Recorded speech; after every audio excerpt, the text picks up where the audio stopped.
Hola, ¿qué tal? ¿Cómo están? Gracias por la invitación y el honor de hablar después del maestro Urúcuba. Ya les dije que voy a hacer todo al revés, voy a hablar de mi experiencia. ¿Está muy lejos? Es que pienso que me lo voy a comer, ok. Hola, así, ok. Bueno, que voy a hablar de mi experiencia personal.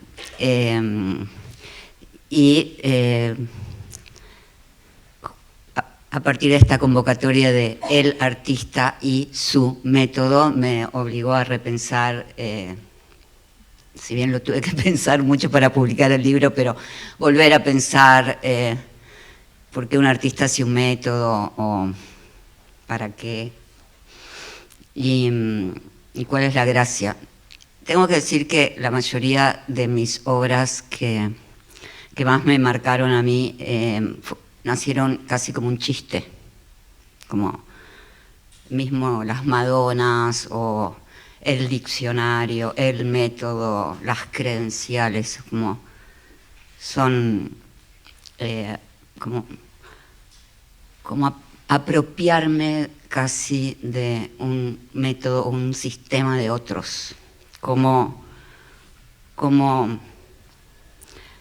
comer un sistema, como devorar un sistema para que no te coma, quizá.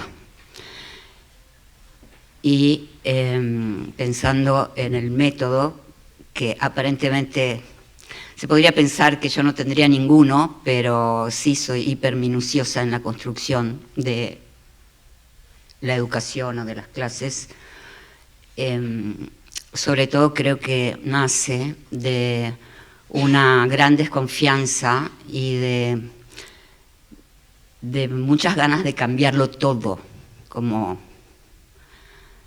decir esto no, prometete a vos misma que lo vas a hacer diferente.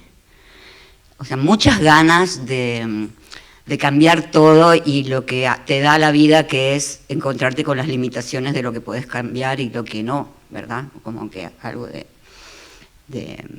sí, sobre todo lo que te da la vida es encontrarte con las limitaciones, entre todas las alegrías. Y creo que el método tiene por primer paso esa manía de poner en duda absolutamente todo lo que alguna vez me enseñaron o cómo me lo enseñaron. Y esto no es el primer paso, el método, porque primero fue el diccionario, mucho antes fue el diccionario, que me daba más pudor todavía hacer un diccionario. Como si alguien me decía a mí misma, es quién sos vos para hacer un diccionario. Hasta que entendí que yo sí podía hacer un diccionario que incluya la primera persona. O sea, Diana Eisenberg, artista, podía hacer un diccionario que incluya el yo, yo, pero no solo el mío, sino de cualquiera.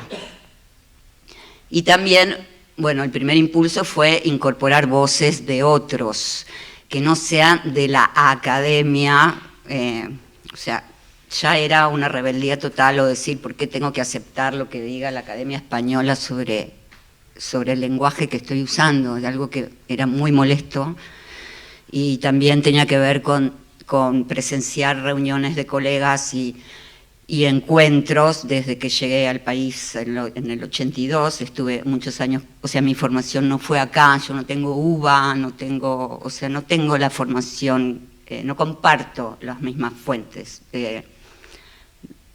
que la mayoría de mis colegas, no todas. Y encontrar que las reuniones todos usábamos palabras que nadie entendía demasiado lo que decía el otro, como una gran incomprensión. Entonces ahí fue que empecé a preguntar qué querés decir cuando decís tal cosa, y de tanto insistir, porque soy muy insistente, después de 10 años hubo un diccionario, un libro diccionario con primera persona. Cuando apareció el método fue más fácil, porque era, si hiciste un diccionario, ¿por qué no vas a hacer un método? Y bueno, y ahora lo que viene que espero que salga pronto, es el manual, que es lo que me faltaba para una trilogía fundante, así como para decir, acá estoy, va a coincidir con mi nombramiento como académica, hice un diccionario, un método y un manual. O sea, ya está, algo así, lo dejé escrito, ¿no? Pero todos tienen la carga de la experiencia personal, o sea que eso es lo que creo que hace que todo esto sean trabajos de artistas, como el diccionario es dando clase y hablando con las personas, el método es a partir de mi trabajo de escuela, como, sí, que también es otra palabra grande, y bueno, y el manual también son los ejercicios son instrucciones para cualquiera que quiera pintar o hacer arte o pensar en el arte, pero algo así como en vez de estudiar conmigo se pueden comprar el libro y tienen para cada día todo tipo de recomendaciones, como la lista del día, el tip del día, el ejercicio del día y me falta una, la lista del día, el tip al final, el ejercicio del día. Ay, ya me va a aparecer, no importa. Ok, volviendo al método, era primero desconfiar de todo, que no está mal, es un buen ejercicio, dudar de la construcción histórica, que ya tuvimos unos lindos ejemplos, dudar de la manera en que se transmiten las cosas, poner en juego, probar, como realmente desconfiar. No se puede armar nada si uno no quiere largar lo que tiene. Después, lo que más me quedó en desconfiar, después empezás a desmenuzar todo lo que sabés hasta la partícula más ínfima y luego lo probás y te das cuenta que podés desmenuzar un poco más, que hay algo más pequeño para aprender ahí y así hasta lo que más sos capaz de desmenuzar todo y luego empezás a volver a armar. Y creo que después de volver a armar empezás a hacer como categorías, ¿no? Como un tutti frutti de cosas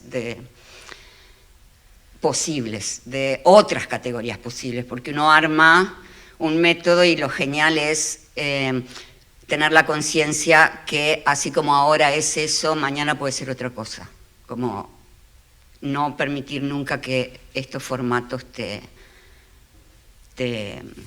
encierren. Y bueno, cuando tipo 86, año 86, yo vuelvo a viajar y tenía un tic que era visitar todas las universidades del mundo para seguir estudiando. Y entonces en cada ciudad pensaba que me podía quedar ahí, entonces buscaba cómo podía conseguir los papeles, a qué escuela voy a ir, de qué puedo trabajar, o sea, era joven y hacía esas cosas en casi todos lados. Y finalmente decidí que por lo general no me gustaban las universidades que visité. Visité muchísimas universidades por todos lados y decía, esto no, hasta que me enamoré bastante del Royal College en Londres. Era en la época de la Guerra de Malvinas, entonces para ellos, yo Argentina en ese momento era una especie de tailandesa. Me miraron como un producto exótico, una argentina. Estaba fuera de tiempo, no era el momento de las entrevistas. Me dijeron que igual me iban a dar una entrevista porque era argentina y que no me iba a venir otra, justo estoy ahí, que no iban a desaprovechar. Y bueno, fue una entrevista muy importante para mí. Nunca pude pagar lo que había que pagar para estudiar en el Royal College. Hice colas para recibir becas, era bastante poco común en ese momento.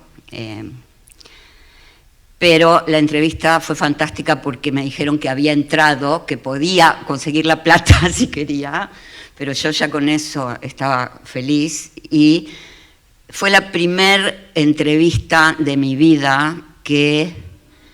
La primer charla con alguien que podría ser un maestro de una institución que me enseñó algo. Fue así como salí maravillada de la manera que me habían hablado. Nunca me habían hablado así en la universidad donde yo estudié, de la manera que me habían preguntado, de todo lo que yo había aprendido contestando esas preguntas que me hicieron, y ya tan contenta que me dijeron, sí, conseguí la plata que estás adentro.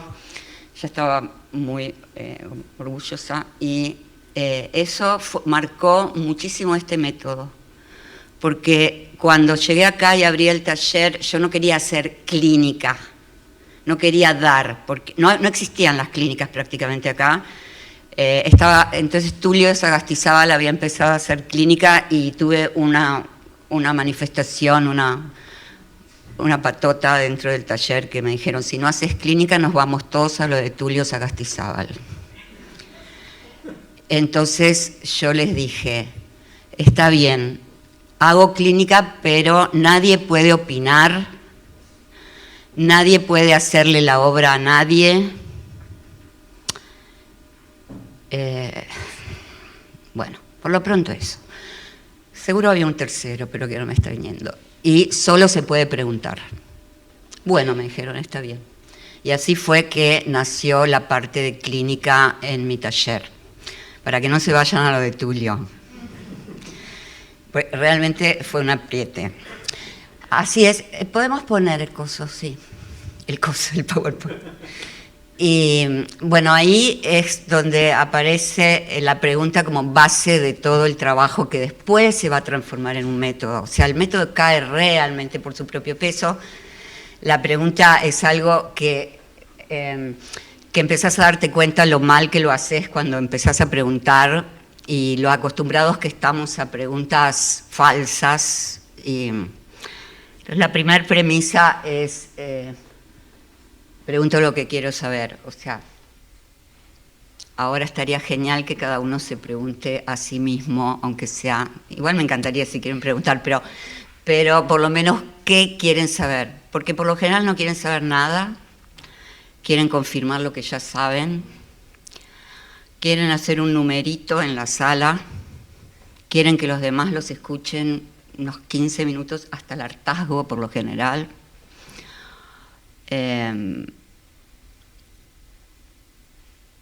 O el modo más común de preguntar es, ¿pasamos? Ah, no soy yo.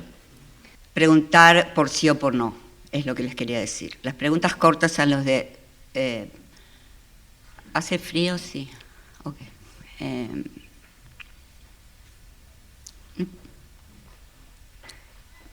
Después vemos. Pero las preguntas por sí o por no es lo que uno hace, lo que uno está acostumbrado a hacer. Lo que tienen estas preguntas es no permiten avanzar en el pensamiento. Es como si sí o no se cierra una línea de pensamiento. Cuando yo salgo de ese sí o no y transformo la pregunta de otro modo, lo mismo, lo pregunto de otra manera, que pueden ser infinitas porque se puede ser muy creativo, ahí empieza una cadena de posibilidades de respuestas. Lo que quería decir antes era que lo que también estamos muy acostumbrados, hay algo que se usa o se usó siempre, se usa en los medios periodísticos, que es la manipulación de las respuestas. Estamos muy acostumbrados a una pregunta que ya sabe lo que quiere que le contesten. Entonces, a alguien que lleva al otro a decir lo que quiere escuchar o lo que quieren que el público escuche o lo que se tiene que decir. Entonces, esa práctica que estamos mucho más acostumbrados de lo que creemos es difícil de cortar. Quiero decir que aprender a preguntar es difícil. La pregunta es más difícil o fue más difícil para mí de lo que creía. Sobre todo se resuelve si uno se coloca en el lugar de lo que quiere saber. Si no tenés vergüenza, por lo general nadie dice lo que quiere saber porque le parece que es una estupidez. Porque le da vergüenza, porque dicen, no, soy un idiota, no puedo preguntar esto, se van a burlar de mí o van a pensar que no estudié o que no leí tantos libros o no sé qué. Entonces no lo dice lo que quiere saber. Entonces empieza a decir pavadas. porque empieza a decir cosas que le parecen inteligentes o le parece que va a ayudar. Esta es otra que se usa mucho. Es como si vos ves llover, vos decís, ¿llueve o llueve? Me están faltando no me están viniendo los ejemplos ahora con naturalidad. Esperen que voy a ver si lo logro. ¿Me puedes pasar la sal? Pásame la sal, por favor. Como no hay ninguna pregunta en eso, o no puedo, te puedo decir yo. O otra que es peor es, ¿querés pasarme la sal? No, o sea, no quiero pasarte la sal. O sí, tomá, pero no había ninguna necesidad de preguntar, o por ejemplo, gracias. ¿Alguien tiene otra idea? Sí, los periodistas deportivos a ver. Son el ejemplo máximo de eso. A ver. Le preguntan, fuiste muy rápido a buscar esa pelota. Sí. Claro, fuiste muy rápido a buscar esa pelota. Qué rápido, claro, fuiste rápido. Ay, qué bueno, ¿qué más? No, Capusotto tiene... Ah, no lo estudié a Capusotto, a ver. No, es un sketch que es, vas a decir lo que quiero que digas. Sí. Es la pregunta afirmativa, es la pregunta que está totalmente orientada. No, y que no escucha la respuesta, y que no escucha la respuesta del otro. Bueno, ahí Capusotto que yo no sé porque no lo vi, pero ahí sería parte del segundo paquete, que después le voy a mostrar unos cartelitos, que sería un referente 2. Ahí Capusotto pasa al paquete del método, acá estamos con las preguntas. Les estoy diciendo los básicos del método Eisenberg para que los usen. Estas, primero de todo, la pregunta. Después viene sistema de referencias. Capusotto entraría referentes 2, que es los pares, los que hablan de mí, los que hablan como yo, los que piensan igual, yo sepa o no sepa. Hay personas que estamos pensando lo mismo o haciendo lo mismo al mismo tiempo en distintos lugares. Pasan a ser lo que yo les llamo referentes 2, que son como los hermanos, los colegas, ¿no? Gracias, ahora tengo que ir a buscar eso, yo, para ser más fuerte, porque eso te fortalece, es como tener más amigos. Bueno, evitar la formación en modo de pregunta, estamos, ya entendimos. Esto no pienso que lo van a pasar ellos. No, es de malcriada. Ok, esta es otra que es agotadora. Dulce de leche o chocolate. Crema o frutilla. Cuando las personas empiezan a preguntar, ¿es esto o es aquello? Sería el segundo paso de todo sí o no. ¿No? Como que es como, no sé si los que estudiaron pintura vieron que dicen que el claroscuro, o sea que cuando aprendes los colores complementarios empiezan a funcionar como el claroscuro, como blanco y negro. Si usás amarillo y violeta, es muy sofisticado el ejemplo que estoy dando. Es como que en vez de usar blanco y negro usás rojo y verde. Entonces empezás esto o esto. Es otra forma más de seguir la mirada del caballo, como del caballo pobrecito cuando le ponen los cueritos acá. Quiero que sepan que en mi taller, que dicen que soy muy brava, es porque están prohibidas estas cosas. O sea, soy muy brava porque no se puede hacer una pregunta por sí o por no, porque no se puede usar el multiple choice, porque estamos reformulando preguntas casi todo el tiempo. El por qué. El por qué es fatal. Cuando empezás por qué esto, entras automáticamente a una fase de tu vida que creo que son los 3 años, cuando empezás. ¿Y por qué? ¿Y por qué? Que todos la conocemos. ¿Y por qué? ¿Y por qué? Y es interminable. Es increíble las cosas que pasan cuando cambias el por qué a para qué. O a qué, o a cuál. O sea, muchas posibilidades. El para qué es muy útil, muy útil. Obvio, ¿para qué? Para algo. Esta me tienta mucho hacerlos practicar, pero no planeé la obra a la que le vamos a preguntar. No importa. ¿Por qué? Yo recomiendo cambiar el porqué por cualquier cosa que se les ocurra, porque es una interminable falta de respuesta el porqué, y no hay posibilidad de no llegar a porque sí o porque no, que es lo que las madres hacen cuando se ponen muy nerviosas, dicen porque sí o porque no. Exactamente pasa eso mirando una obra de arte, todo es porque sí. Ok. No pregunto para confirmar lo que sé, es un poco lo que hablamos de, o sea, es como las preguntas con tono de afirmación, que son las falsas, lo que les digo que pasa mucho en los auditorios. Pregunto para confirmar, pero aparte esa cosa de que siempre estamos como necesitando que te digan muy bien, muy lindo, sí, sí, no. Es como justamente el lugar opuesto, el que me interesa, el contrario, es tipo no sé, o me equivoqué, o lo hice mal, fracasé. Esta es otra. Pasa mucho en los encuentros de personas que se paran y empiezan a hablar y en un momento decís, ¿cuál es la pregunta? Todos deben reconocer eso, ¿no? Y bueno, no se pueden prologar las preguntas en este método. Siempre volvés a, ¿y qué querés saber? ¿Cuál es la pregunta? O sea, uno siempre vuelve a lo mismo. Pero estas ayudan porque uno empieza a decir, no se puede prologar, y paran. Es por sí o por no, y no lo hacen. A ver si hay otra más. Sí, esta tenía que estar primera. Esta es la más común, es lo primero que aparece, una pregunta por sí o por no, y a veces sirven, a veces la verdad que te sacan del paso y son necesarias. Todo puede ser necesario a veces, pero la mayoría de veces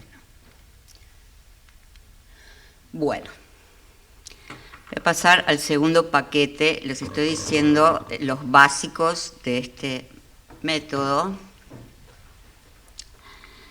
Les quería contar que el método nace como método en un momento que doy un seminario en Mendoza, que ya estaba escribiendo el libro y tenía que... Porque una cosa es tener un método y otra cosa es hablar del método, ¿no? Porque por lo general los artistas tenemos muchas metodologías, pero nombrarlas, ordenarlas, ponerlas en práctica, es otra operatoria. No es, yo hago. La mayoría tenemos metodologías muy precisas para lo que hacemos, pero hay que tomar bastante distancia para nombrarlos. Y la primera vez que lo hice fue dando una charla en el Museo de Mendoza, el Museo de Arte Moderno, ¿cómo se llamaba? El Museo de Arte Moderno de Mendoza... Sí, el que está en la plaza. Sí, que ahí hicimos una muestra y un seminario, y ahí fue como muy orgullosa, llevé todos los apuntes, los borradores del libro, para hacer parte a estos artistas de los básicos, ¿no? Y así aparecieron 5 básicos, que capaz que no me los acuerdo. Pero el primero son las preguntas, el segundo son los referentes. Los referentes son 7 referentes. El referente 1,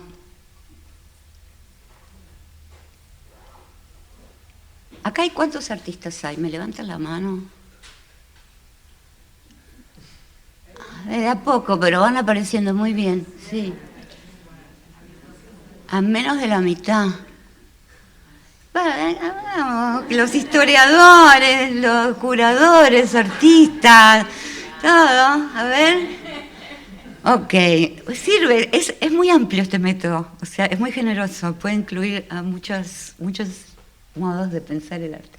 Ok, el referente 1 da para casi todos, pero es muy útil para los artistas, por lo menos es lo que tengo probado, que son acontecimientos, escenas muy tempranas que te acordás. A veces te las contaron y te pensás que te las estás acordando.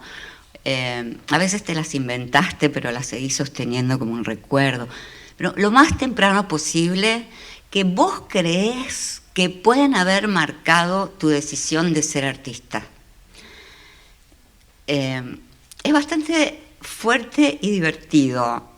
La mayoría de las veces lo hacen mal, como casi todos los ejercicios, que cumplen su función cuando por lo menos te diste cuenta, ay, hice todo mal, tenía que ser así, así, así, entonces ya es perfecto. Pero lo hacen mal porque confunden los acontecimientos que me marcaron con la autobiografía, ¿ok? O sea, no es, tengo 3 hermanos, mi mamá y mi papá, mi mamá era psicóloga, mi papá contador, me llevaban a tal colegio, o sea, ese es lo peor que uno puede hacer en relación a este ejercicio. Lo que puede resultar difícil, pero yo invito a todos a tomarse un momento para ver si les viene alguna escena temprana de sus vidas que crean que los haya marcado para hacer lo que hoy hacen.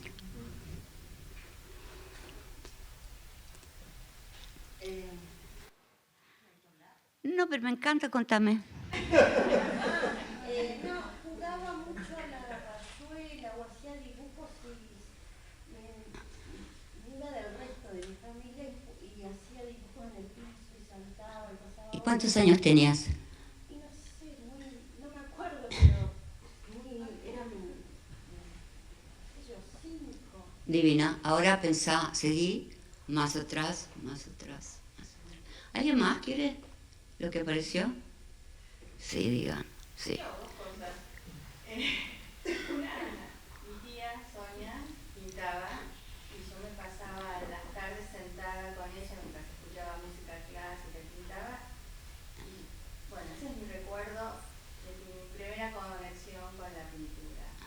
Okay. Después, cuando fui a ver a Calder en el 70, 71, y después lo que me hizo ser artista, voy a la casa de un amigo arquitecto que tenía unos crayones así gordos, no sé qué. Y yo dije, esto es y fue la primera vez que yo sentí una conexión que yo podía pintar. ¿Cuántos años tenías? No, ahí era mucho más grande. No me importa los adultos cuando son más grandes. No, Quiero más bastante chiquitos. mayores y muy chica, 4 años, 5 años, Ok. 7 años. Eso, lo que marcaron el camino que hago hoy.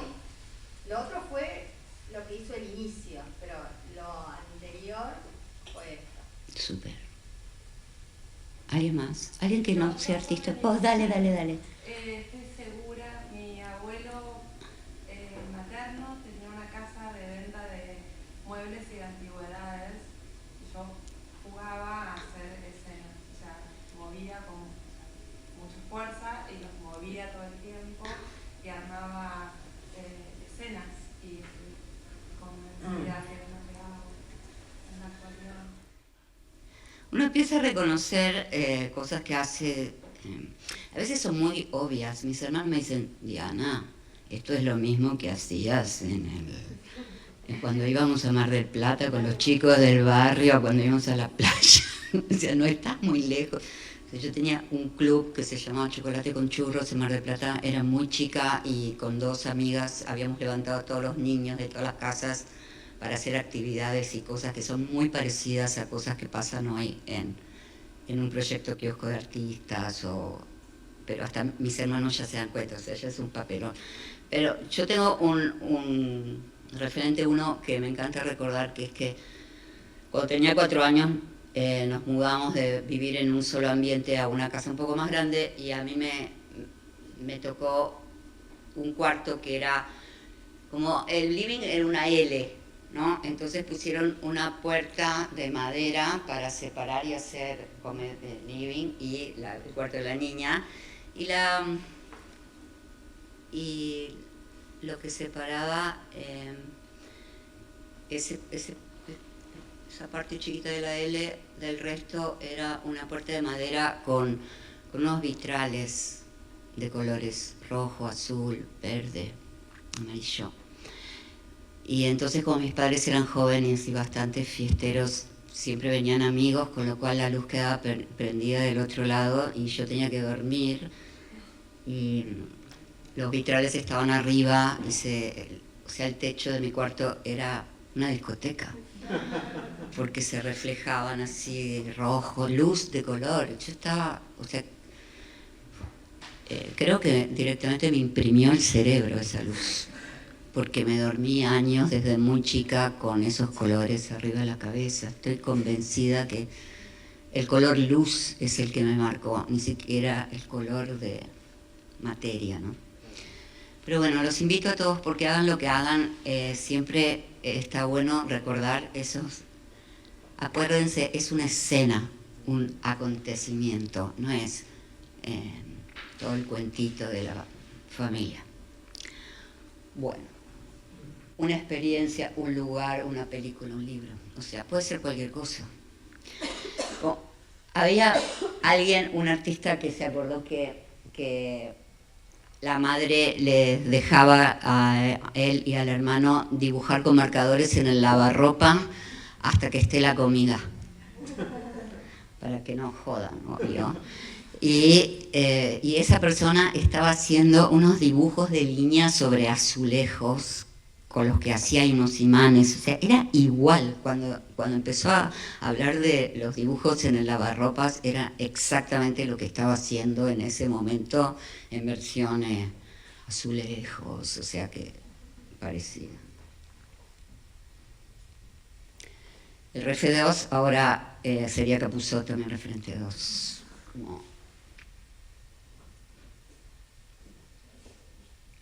También los invito a pensar.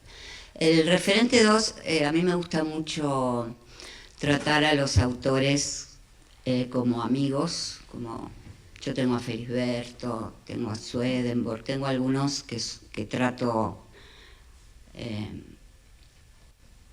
irreverentemente como pares, o sea, es muy mal educado de mi parte, pero en los momentos que aparecen son conversaciones de pares y para mí es fundamental para mi obra ciertos escritores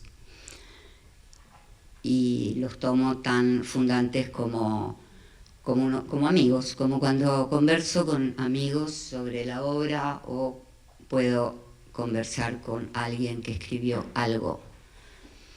A veces textos precisos pueden funcionar, ni siquiera quién los escribió, el texto. Obras, otros artistas, pueden ser colegas, conocidos o no importa, uno empieza a hacer su red, es como el micelio, es esa red que uno va construyendo de conexiones que son a veces sutiles o difíciles de nombrar, pero son las que te colocan en un lugar en el mundo, no importa cuál. El 3 es, esta es una operación muy forzosa y casi que incorrecta, pero que funciona. Diferenciamos el 3 del 2, que uno sería el paquete poético, afectivo, y el otro es formal, duro. O sea, acá me pongo dura, el lenguaje. Entonces, el cómo. Tal usa el material de tal manera, es una referencia para mí. Para mi obra yo la uso igual, aunque no tenga nada que ver, aunque no me interese ese artista, pero sí hay algo de lenguaje duro que habla de mí y me interpela. Ahora se dice mucho interpelar. Entonces, estos son ejercicios que son los que cuestan mucho. Según las épocas históricas, yo hace más o menos 40 años que hago esto, sé que tengo muchos modelos de lo que pasa en la práctica. Según épocas,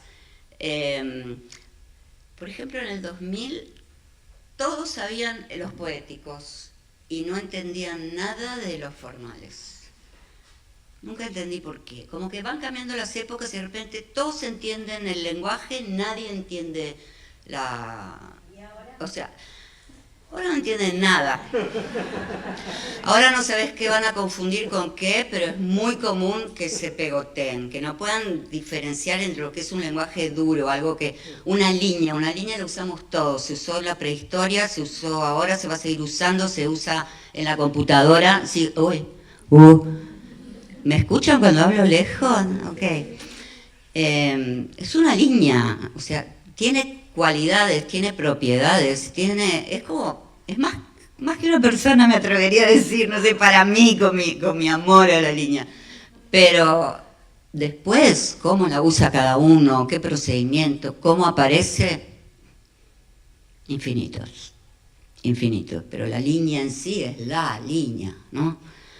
Y así todo lo que se puede llamar lenguaje, y también hay que pensar que al ser materiales van pasando los años y esta pregunta se transforma todo el tiempo, porque hasta hace unos años no se hablaba de Photoshop como herramienta, o no se hablaba, incluso el Photoshop vino a ayudar mucho, porque ellos ya hicieron el trabajo de desarmar el lenguaje, ¿vieron? Porque necesitas que vos apretes eso, que vos digas blur y apretes, o figura, contorno, línea, recortar, todo esto que ahora se quejan que la inteligencia artificial nos pide que seamos concretos o sea, ya es algo que está hecho, pero hay una forma de usarlo porque está todo desglosado, las herramientas y los procedimientos están todos desglosados en los lenguajes de Internet. Pueden ayudar mucho, porque a veces ni se dan cuenta que todo el tiempo están diciendo recortar, pegar, copiar, repetir, o sea, que son todas acciones puras a las cuales se les pudiera sumar cualquier contenido o carga poética, histórica, drama, lo que quieran, pero el trabajo es separar, no hacer de esto un chicle masacote. Y después, o sea, todos lo separamos para volver a juntar, no hay posibilidad.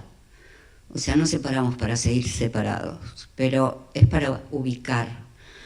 Por lo general, las personas que por lo menos con las que yo trabajo, y yo misma seguro, porque todas las cosas que hago las inventé para seguir trabajando yo misma, como que uno pegotea todo bien, es como mezclas, cuando empezás a ubicar es más fácil y después no te queda otra que volver a juntar.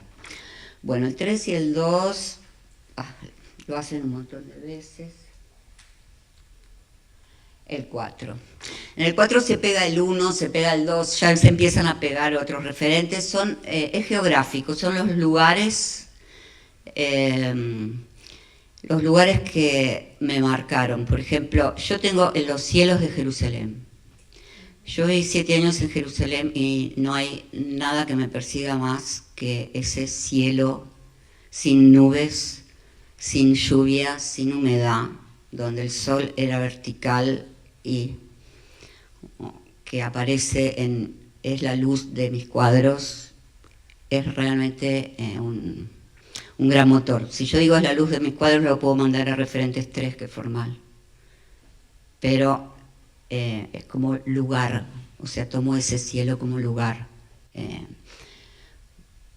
El ejercicio que funciona con es también ni siquiera un atlas, y cuando empiezan a hablar de todos los lugares que visitaron, no es un mapa turístico.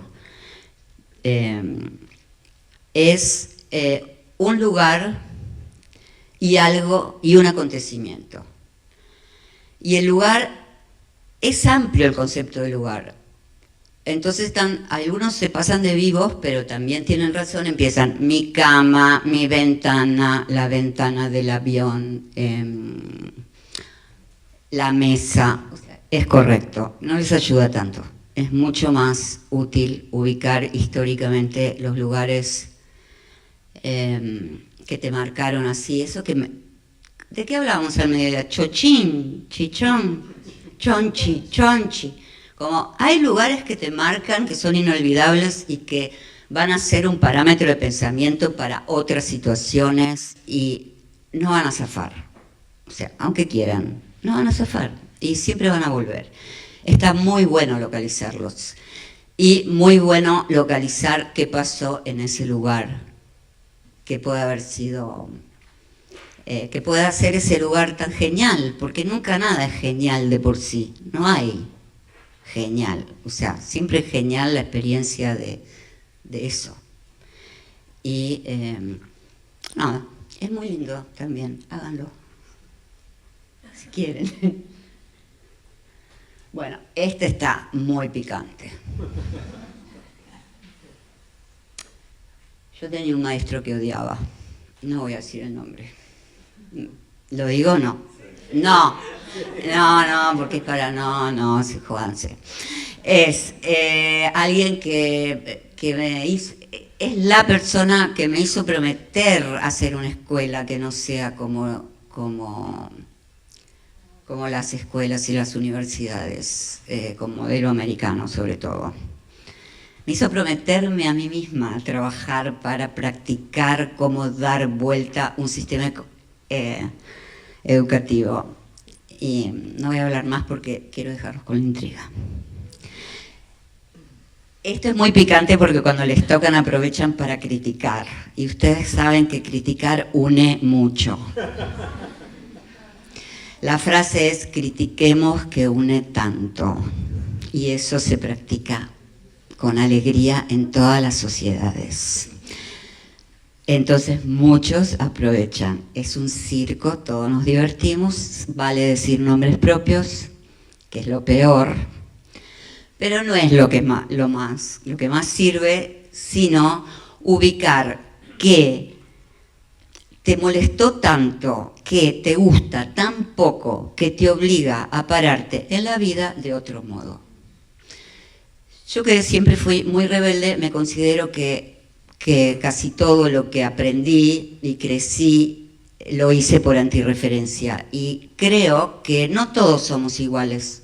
Hay gente que no es así, como hay gente que naturalmente está a favor, hay gente que naturalmente está en contra. A mí, todo lo que no me gustó en la vida, estoy muy agradecida. Como me obligó a estudiar, me obligó a pararme para seguir, me obligó a fortalecerme, como un gran espíritu crítico, me obligó a ser feliz a pesar de disfrutar en momentos imposibles. Yo amo el antirreferente, es muy bueno. Bueno, como muchos si se ponen a criticar ya saben que se van a unir a alguien. O sea, tampoco pueden perder tanto más que por ahí ganan un amigo, pero un tipo de amigo. Lo que no me quiero parecer, lo que detesto, lo que hacer por reacción y lo que no. El 5, el 6 es muy difícil, es el denominador común de todo el conjunto de obra, que esto puede ser un tema, puede ser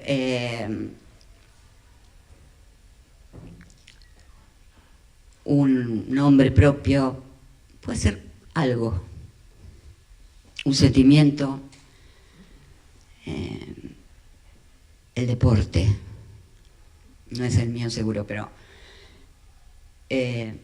como acá se empiezan a juntar como así porque los antirreferentes yo mucho tiempo les pedía uno, porque yo lo tenía, pero no, vienen 100.000 hasta que se depuran. Con el referente también pasa. Por mucho tiempo aparecen nombres propios, pero por lo general uno excede el nombre propio. Como que en un momento te das cuenta que no puedes ser una persona, tu referente, como es como el Dios de tu obra. Es más, después lo traducís a formas de ver el mundo, políticas, a cosas más amplias. Yo lo tuve a Boyce por muchos años, sobre todo por las conversaciones en la calle y por esta cosa del maestro. Hay unos videos de Boyce en internet bailando con sus alumnos que realmente me sentía muy identificada y decía qué suerte que hay alguien en la historia más grande que yo, que Pero después dije, no quiero meterme en estos rollos o sea, cuando te metes con las personas realmente y son personas, entonces te obliga a decir, no, gracias, esto no, como podés exceder. Entonces creo que de ahí pasé a la educación. Lo que pasa después del referente, o sea, si llegan a esta instancia donde pueden nombrar con tranquilidad algo que unifique toda la obra, es que, no sé si tengo cartel de referente 7, sí. Los hizo tu hija, ¿ya te diste cuenta? Okay. Que el referente 7, que es una mezcla de todos los referentes, o sea, lo que sucede cuando haces todo un camino de los 6 referentes y tomás el tiempo de estudiar cada uno y desmenuzar y decir de cada cosita, que es lo que les decía antes, el 7 pretende poder juntarlos a todos en un solo texto.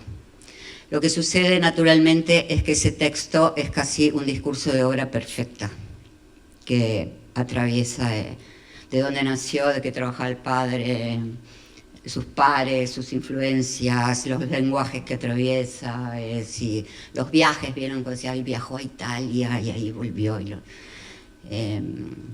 Como se empieza a construir una posibilidad de discurso de obra o de discurso de artista personal y muy genuino, que lo que después genera es una obra muy genuina, que ahora me voy a mandar la parte que se ve en casi todos los artistas conocidos, porque hay muchos desconocidos que salieron del taller, ¿no? Que como una apuesta por el arte, a veces a mí ni siquiera me interesa, pero sí puedo bancar esa forma de ser en el arte, una forma de ser en el arte. Bueno, hasta acá hay, creo que... la tercera base está también. Campo de interés. Este es otro. ¿Cómo están? ¿Sigo? Sí. Ok. El campo de interés es que, ¿qué te interesa? Sería, o sea, realmente encontrar qué le interesa a cada uno. Por lo general, también como las preguntas, tenés montado un montón de intereses que no te interesan. Es tremendo. Pero sí, supones que te interesan la mayoría de las cosas que... Entonces, para esto hacemos un ejercicio que se llama tesinas. Quiero contar que el ejercicio de la tesina se llama tesina, así como esto se llama método y el otro diccionario. Antes de ponerle tesina yo les decía, busquen algo que les interesa mucho, que les interese mucho, y traten de contagiarlo. Y nadie lo hacía. Y porque el objetivo de este ejercicio es encontrar lo que te interesa mucho y poder contagiarlo, porque si a alguien algo le interesa mucho, lo contagia. Y es una experiencia que está muy bueno ubicarla, tenerla y... ¿Lo contagia o se contagia? Mira, no se contagia a todos, lo contagia, no sé cómo se dice, la verdad. No, pero para saber... Sí, uno es contagioso de sus amores, de sus pasiones, de sus exageraciones y de sus vicios también, desgraciadamente. De lo mejor y de lo peor. No sé si se dice lo contagio o se contagia, pero funciona. La cosa, lo que les quería contar es cuando yo decía eso, busquen algo que les interese, nadie hacía nada, entonces decidí llamar a este ejercicio tesina, porque suena universitario. Y desde que dije, tienen que hacer una tesina de 50 minutos de algo que les interese mucho y contagiar interés, todo el mundo obedece. Y esto es algo que fui comprobando en mi trabajo, como incluso los más rebeldes necesitan que le digas tesina o tesis o título o todo el código académico para responder de cierta manera. Es como si nos hubieran formateado así. Si escuchás tipo Pavlov, como si escuchas esto, te comportas de esta manera, o si así obedeces, si no es así, podés no obedecer, una cosa así. Con lo cual yo fui adquiriendo muchas herramientas de la educación formal, porque son útiles. Bueno, este es el campo de interés. Lo que pasa generalmente es que hacen una tesina y hace poco pasó otra vez, una vez más, un chico militante queer y todo esto que ahora, problemas de género, hizo una tesina sobre penes. O sea, se puede hacer tesina de cualquier cosa, de cómo hacer pan. Lo más importante es que te interese, no es lo que vas a hablar. Y la verdad que hizo una colección de penes de la historia espectacular, una colección de imágenes de toda la sociedad, esto, eso. Y terminó y dijo, qué estupidez, no, creí que me súper interesaba, pero la verdad no me interesa. Es lo que pasa mucho, como gente fanatizada con algo que solo ponerse a estudiar y compartirlo les es suficiente para darse cuenta que no les interesa. Entonces lo que pasa de tesina en tesina es que van ajustando el interés hasta que llega a estar muy claro, y realmente cuando está claro contagia, o sea, se cumple. Permiso. Que funciona, o de repente sabes de un montón de cosas, de escucharlo porque escuchaste con esas ganas hablar de cualquier cosa que nunca te hubiera importado, como la historia de las camisetas de fútbol. Les juro que no me interesa, pero lograron que me interese. Ok, a ver qué tenemos acá. Esto es importante. Acá también hay un ejercicio que es algo que se practica mucho, que practicamos mucho, que es que el protagonista no soy yo. O sea, correrse del yo cuando uno habla de algo. Dejar de pasar, o sea, del yo tenemos tu interés y tu emoción y tu alegría de hablar de eso, pero no porque yo que... O sea, pasa mucho, es un trabajo muy fino entrenar, que si a vos te preguntan algo de la obra, no le contestás porque hoy me levanté temprano y estaba cansado, entonces cuando agarré el lápiz se me torció. Que es algo que pasa mucho, que preguntás por la obra, te contestan en primera persona. Y lo mismo pasa con los temas. Uno habla de algo y lo empasta con su historia personal. Cuando hablamos de obra, yo prefiero que eso no suceda, salvo que sea una herramienta y una decisión, y la tesina ayuda mucho para eso, para separarse de ideas y de temas. Como, bueno, es esto o este accionar, este tema, esta idea, y no soy yo, y de esto quiero contagiarte.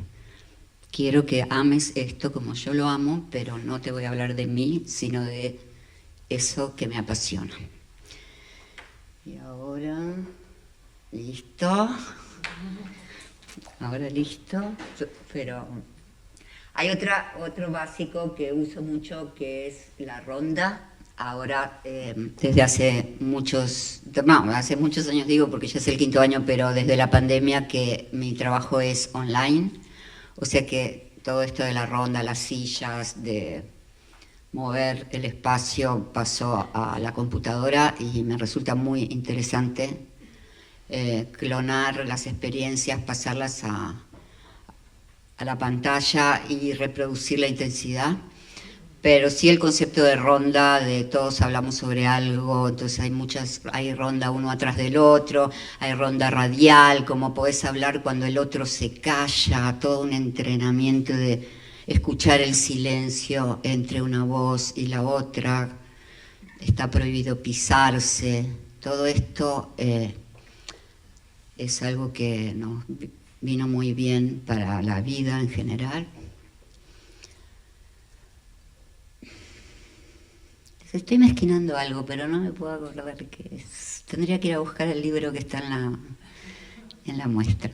Pero ahora, si me quieren preguntar algo, contesto con alegría.